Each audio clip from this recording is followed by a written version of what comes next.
अस्सलाम वालेकुम जी, वफाकी दारुल हुकूमत इस्लामाबाद से शाहिद अकनवाज आपसे मुखातिब हूँ। आज अडयाला जेल के अंदर 9 मई के केसेस के हवाले से बड़ी अहम समाअत हुई और इलेक्शन 2024 में आज पहली बार इमरान खान साहब खुलकर बोले, साफियों के साथ साफियों की मुलाकात हुई और गैर रस्मी गुफ्तगू करते हुए उन्होंने तमाम तर सवालों के जवाब दिए। इस नशिस्त में हमारे साथ मौजूद हैं कमर मेकन, आज अडयाला जेल गए और आज इनसे जानने की कोशिश करेंगे कि इस बड़ी जीत के बाद, यानी कि पाकिस्तान तहरीक इंसाफ के आज़ाद उम्मीदवारों ने पंजाब, केपीके, इवन के जो हमारी वफाकी सीटें हैं वहां पर बड़े पैमाने पर कामयाबी हासिल की, सेंचुरी की सीटों की, लेकिन धांधली के साथ तहरीक इंसाफ के आज़ाद उम्मीदवारों को अब हरवा दिया गया। आज इमरान खान साहब कितना कॉन्फिडेंट थे इस जीत को लेकर और इलेक्शंस 2024 को लेकर?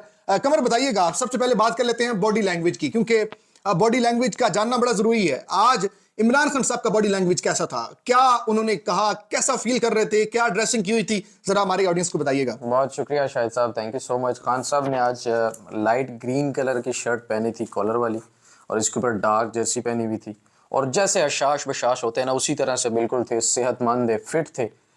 दूसरा, बाल उन्होंने कटवाए हुए थे, पहले उनके तरह बाल बढ़ गए थे, लंबे हो गए थे कानों के ऊपर, इस तरह से आज उन्होंने कटिंग करवाई हुई थी और बड़े ना यंग फील आ रही थी उनसे, एनर्जेटिक, बड़े जोश में थे आज। शायद उन्होंने अपनी जो प्रोग्रेस थी या अपनी जो एक पार्टी की कामयाबी थी वो सुन रखी थी और उन तक सारी मामलात चीज़ें पहले से उनके पास मौजूद थी। कोई भी चीज़ उन्होंने किसी से पूछी नहीं है कि वो फलां क्या हुआ, फलां हल्के में या उस चीज़ को क्या हुआ। सारी चीज़ें उनके पास पहले से मौजूद थी। पहले वो बैठे रहे अपने वकला के साथ, फिर वो साफ़ियों के पास आए। साफ़ियों के पास जब आए तो जाहिर है वही वाले सारे सवालात उनसे किए गए जो आम आवाम के लबों पर थे, जिनमें सबसे पहला सवाल था कि आज़ाद उम्मीदवार अब कौन सी जमात को ज्वाइन करेंगे। उसके बारे में उन्होंने बहुत सारी बातें की। उसके बाद फिर ये था कि क्या हुकूमत बनाएंगे या ताकतवर अपोजिशन में बैठ जाएंगे, क्योंकि उन धांधली की वजह से और मामलात की वजह से उनकी सीटें जो है वो उस हद तक कम है कि अगर नून लीग, पाकिस्तान पीपल्स पार्टी और MQM मिल जाती हैं तो फिर वो हुकूमत बना सकते हैं, फिर इनकी हुकूमत जो है वो नहीं बन सकती। तो इस बारे में भी वो बड़े श्योर थे कि उन्हें क्या करना है। बिल्कुल जो है ना अपने आप को उन्होंने इन्फॉर्म्ड थे। हाँ, उन्होंने अपने आप को बिल्कुल वेल इन्फॉर्म्ड रखा हुआ था चीज़ों के हवाले से। अच्छा, उसके बाद फिर अगला सवाल ये था कि आपको बनीगाला शिफ्ट करने की बातें हो रही है, उसमें कितनी सदाकत है, ठीक है। उसके बारे में उन्होंने सारे जो जितने भी शकुक शुबात थे वो दूर किए। तो 1 बाय 1 चीज़ों पर आ जाते हैं ताकि चीज़ें जो है वो क्लियर होती जाए। सबसे पहले उन्होंने कहा कि हम किस जमात में आज़ाद जाएंगे ये अभी तक मुशावरत चल रही है, लेकिन उनके जो सेक्रेटरी इतलात है रऊफ हसन साहब, वो अब जब हम वीडियो रिकॉर्ड कर रहे हैं तो अब हमें ये चीज़ पता चल चुकी है कि वो KPK के अंदर जमात इस्लामी के साथ, पंजाब के अंदर और वफाक यानी मरकज़ में हुकूमत साजी के लिए वो मजलिस वहदत मुस्लिमीन के साथ जो है वो आगे चलेंगे मिलकर। और KPK में उन्होंने जो ऐलान किया, नामजद किया उम्मीदवार, हाँ जी, वज़ीर आला के लिए वो अली अमीन गंडापुर साहब हैं। लेकिन उन्होंने एक चीज़ और बताई कि जी क्या सराहियाँ हो रही हैं कि शायद आप पीपल्स पार्टी के साथ मिलकर कोई हुकूमत बनाएंगे। तो उन्होंने कहा कि पीपल्स पार्टी, नून लीग, इन दोनों जमातों के साथ किसी सूरत भी इत्तेहाद नहीं हो सकता, क्योंकि इनमें जिसको वज़ीर आज़म बनाने की कोशिश की जा रही है वो मनी लॉन्ड्रिंग का सबसे बड़ा सिंडिकेट है। तो उसके साथ तो इत्तेहाद किसी सूरत हो ही नहीं सकता, कोई सवाल ही पैदा नहीं होता कि उनके साथ इत्तेहाद हो। तो इमरान खान ने अब ये भी चीज़ वाज़े कर दी है कि जो लोग ये उनको मशवरे दे रहे थे कि नून लीग को छोड़े जी पीपल्स पार्टी के साथ मिलकर इत्तेहाद बना दे, तो ये चीज़ें भी दम तोड़ गई हैं। वो बंदा बिल्कुल क्लियर है। एक चीज़ उन्होंने साथ और बोली, नून लीग, पीपल्स पार्टी और MQM, इन तीनों ने मिलकर धांधली से इलेक्शन जीते हैं। हारने वाली तमाम पार्टियां और तमाम छोटी पार्टियां जो हैं उनको साथ मिलाकर पाकिस्तान तहरीक इंसाफ एक नई तहरीक चलाएगी इस धांधली के खिलाफ, साफ शफाफ इलेक्शन के लिए एक नई तहरीक चलाएगी। और मुझे ज़ाती तौर पर, कोई और इससे एग्री करे या ना करे, मुझे ज़ाती तौर पर इमरान खान की गुफ्तगू से एक अंसर ऐसा मिला कि शायद किसी मौके पे जाके वो कहेंगे कि इलेक्शन दोबारा कराएं। ठीक है, मुझे ये महसूस हुआ उनकी बॉडी लैंग्वेज, गुफ्तगू, या वो जो जिस चीज़ें बोल रहे थे, जो तहरीक उन्होंने चलाने का बोला कि हम तमाम जमातों को साथ मिलाकर इस धांधली ज़दा इलेक्शन के खिलाफ निकलेंगे, एक माहौल बनाएंगे और सबको आइन के झंडे तले जमा करेंगे। तो इससे मुझे एक ये तासुर मिला कि शायद आगे चलकर वो ये दावा या मुतालबा कर दें कि जी ये इलेक्शन ठीक नहीं थे, साफ और शफाफ इलेक्शन के लिए 4, 6, 8 माह या 1 साल के बाद दोबारा इलेक्शन कराए जाएं। अच्छा कमर, इस वक्त इलेक्शन हो चुके हैं, धांधली ज़्यादा है, बहुत ज़्यादा इस पर क्रिटिसाइज कर रहा है इंटरनेशनल मीडिया भी, पाकिस्तानी मीडिया ने भी हाईलाइट किया जिस तरह से RO ने रिजल्ट तब्दील किए। अब इमरान खान साहब ने एक फैसला किया आज के जमात इस्लामी के साथ KPK में अलायंस किया जाएगा, उनके साथ मिला जाएगा, और हमने देखा कि 2 सीटें जमात इस्लामी की गिनती में उनको हरवा दिया गया। ये वाला ऑप्शन भी फिलहाल हमें चैप्टर क्लोज होता हुआ नजर आ रहा है। यहाँ पर एक कानूनी और आईनी नुक्ता यह है कि अगर कोई भी जमात इलेक्शन में